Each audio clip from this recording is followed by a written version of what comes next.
On the 1st of July, the University of New South Wales will be implementing a smoke-free environment policy. Student Connection has investigated the impacts on students and smokers.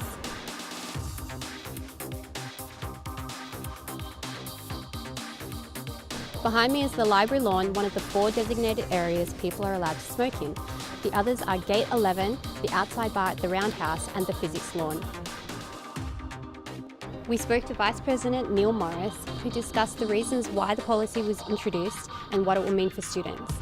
We've introduced a policy which essentially is a subtle shift, I think, from where we were. Once upon a time we had a policy that had non-smoking areas, designated areas, so not indoors, not under cover walkways, not near food.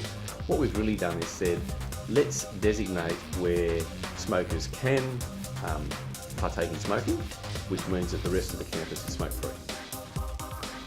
We decided that what we'd do with a smoke-free campus policy was designate some spots for smokers because we didn't want them, gathering outside campus on the street all the time.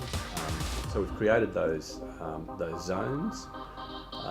Can I see a time where those zones don't exist and the campus is entirely smoke-free? Yes, I think that was probably the next evolutionary step of this. But we're trying to meet the needs of those people who want to smoke and feel the need to smoke at the workplace. We spoke to some students about what they thought about the policy, and this is what they said. Okay, so with the non-smoking policy, I think it makes sense that there is no smoking in certain parts of the university. I guess you don't want to be too restrictive on what students do on campus because it's pretty much free roam, but it does make sense that smokers don't impose, what they do on other people.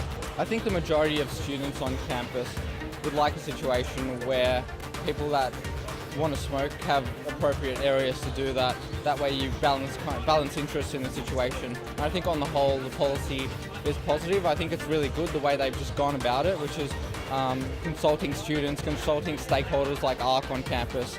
And I think it's really positive, the outcome of it. I guess the main thing is try and stick with the policy, try and obey it.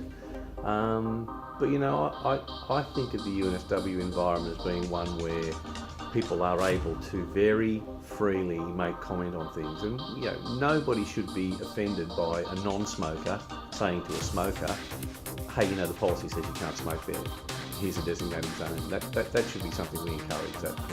That freedom to have that conversation.